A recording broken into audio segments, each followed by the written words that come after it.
Hello దోస్తులు, ఎట్లున్నారు? మస్తున్నారా? మంచిగా ఉండాలని మనస్ఫూర్తిగా కోరుకుంటున్నా. ఇప్పుడైతే నేను గుమ్మడికాయ సాంబార్ చేసిన. ఏకదమ్ ఉంది. మస్తు అంటే మస్తు ఉంది. టేస్ట్ అయితే అద్దరిపోయింది. అబ్బబ్బబ్బా, నోట్లో వేస్తేనే కరిగిపోతుంది. ఎట్లుందో ప్రాసెస్లోకి పోదాం పదండి.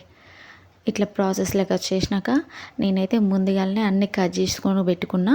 ఎందుకంటే కొంచెం జల్దీ అవుతాయి కదా అట్లా అనుకొని ముందుగానే అయితే కట్ చేసుకున్నా. ఏమేమి కట్ చేసుకున్నా అంటే క్యారెట్, మిర్చి, ఆనియన్, టమాటో, క్యాప్సికమ్, ఆలుగడ్డలు, ఇంకా మెయిన్ ఇంగ్రీడియంట్ ఏంటంటే గుమ్మడికాయలు. మస్తు ఉంటుంది గుమ్మడికాయతో అయితే. అండ్ ఆనియన్ కాడలు ఉంటాయి కదా, ఉల్లి వెల్లుల్లి కాడలు, కొత్తిమీర అండ్ సోరకాయ ముక్కలు అన్నట్టు అవంటే కట్ చేసుకొని పక్కన పెట్టేసుకున్నాను. పప్పు కూడా ముందే ఉడకబెట్టుకొని మిక్సీ పట్టేసుకొని పక్కన పెట్టుకున్నాను. తర్వాత కొంచెం చింతపండు కూడా నానబెట్టి పక్కన పెట్టుకున్నాను. ఒక గంజి అయితే పెట్టుకున్నా. నేనైతే పెద్ద గంజి పెట్టుకున్నా, ఎందుకంటే మేము అన్నంతో సాంబార్ తిన్నాం, సాంబార్తోటే అన్నం తింటాం అన్నమాట.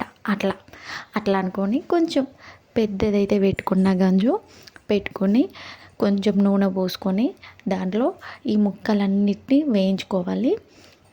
పచ్చిమిర్చి, ఉల్లిగడ్డ, క్యారెట్ అండ్ గుమ్మడికాయ ముక్కలు, ఆలుగడ్డ మనం కట్ చేసి పెట్టుకున్నాం కదా, అవన్నీ అయితే వేయించుకోవాలి కొంచెం సేపు. ఇలా కొంచెం సేపు వాటిని వేయించుకొని ఎట్లా అంటే అవి కొంచెం వేగుతాయి కదా అప్పుడు. అండ్ టమాటా అయితే తర్వాత వేసుకోవాలి, ఎందుకంటే పాపం టమాటా ముందు వేసినాం అనుకోండి ఏమంటారు అది కనబడదు అందులో, అట్లా అయిపోతుంది. అందుకనే ఈ సోరకాయ ముక్కలు వేసుకొని సోరకాయ ముక్కలు మంచిగా మగ్గిపోయినాక ఒకసారి కలబెట్టుకొని వాటిని మగ్గేదాకా ఉంచుకొని తర్వాత ఈ టమాటా ముక్కలు అయితే వేసుకోవాలి. చూసారు కదా, ఒకసారి అయితే నేను కలబెట్టుకున్నా. నేను వీడియో తీసుకుంటే నువ్వేం కష్టపడుతుంది అని మా ఆయన వచ్చి తీసిండు, సో అందుకే నేను కనబడ్డా అన్నమాట. అట్లా ఇప్పుడు టమాటా ముక్కలు వేసుకొని ఉల్లి వెల్లుల్లి కాడలు ఉన్నాయి కదా ఇవి అండ్ కల్లిమాబాకు, ఇగో గీ ఏంటంటే చెప్పన్నా, వెల్లుల్లిపాయ గడ్డ ఉంటుంది కదా, ఒక గడ్డ తీసుకోర్రి. ఒక టీ స్పూన్ అన్నీ ఏమంటారు కొత్తిమీరలు తీసుకోండి. ఒక గిన్నె అన్నీ మెంతులు తీసుకోండి. కొద్దిగా జీలకర్ర, గిన్నెంతా అల్లం ముక్క ఉంటే వేసుకొని దంచుకొని కచ్చపచ్చగా చేసుకొని అది ఇందులో వేసుకోర్రి. టేస్ట్ అద్దరిపోతుంది, నిజంగా మస్తు ఉంటుంది. అన్నీసియుడు నన్నీసియుడు అంటుంది కదా ఉప్పు, గది మాత్రం అస్సలు మరవకోర్రి. ఉప్పు కూడా వేసుకోర్రి. అండ్ ఈ పప్పు నేను మిక్సీ పట్టుకున్నా చెప్పిన కదా, మిక్సీ పట్టుకొని అందులోనే పులుసు కూడా వేసుకొని పోసేసుకున్నాను అన్నట్టు. ఇది వేసుకున్నాక కాసేపు మగ్గనియ్యాలి.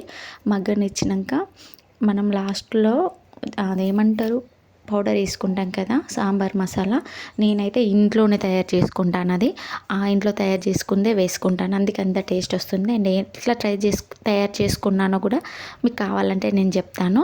సో అది ఇంకో వీడియోలో అయితే చెప్తాను, కావాలంటే కామెంట్ చేయండి. చూసారు కదా, నేను ఇంట్లో చేసుకున్న పౌడర్ వేసుకున్నాను, కొద్దిగా గరం మసాలా వేసుకున్నాను అండ్ లాస్ట్లో టచ్అప్గా కొత్తిమీర వేసుకున్నాను. మస్తు ఉంటుంది నిజంగా సాంబారు. నాకైతే ఘమఘమ వాసన వచ్చేస్తుంది. చూసారు కదా, రెడీ అయిపోయింది సాంబారు. ఇంకా ప్లేట్లో వేసుకొని లాగించేయడమే. నేనైతే వేడివేడి అన్నం కాబట్టి కొద్దిగా తిన్నాను. వేడివేడి అన్నంలో వేడివేడి సాంబార్ వేసుకొని తింటా ఉంటే ఆహా సూపర్ అనిపిస్తుంది. మీరు కూడా ఎలా చేసుకున్నారు, గుమ్మడికాయతోటి ఏం వెరైటీలు చేసుకుంటారో కూడా నాకు కామెంట్ చేయండి. అండ్ ఈ వీడియో నచ్చితే ఒక లైక్ అయితే ఇవ్వండి ప్లీజ్. అండ్ నా ఛానల్ని ఫస్ట్ టైం చూస్తే సబ్స్క్రైబ్ కూడా చేసుకోండి. అండ్ గుమ్మడికాయతోటి ఎన్ని రకాలు చేసుకున్నారు ఎట్లా అని, గుమ్మడికాయ పరమాన్నం మస్తు ఉంటుంది. మీకు కావాలంటే ఇంకో వీడియోలో నేను చేసి చూపిస్తాను, కావాలంటే నాకు మెసేజ్ చేయండి. అండ్ అంతే అండి, థ్యాంక్ యూ.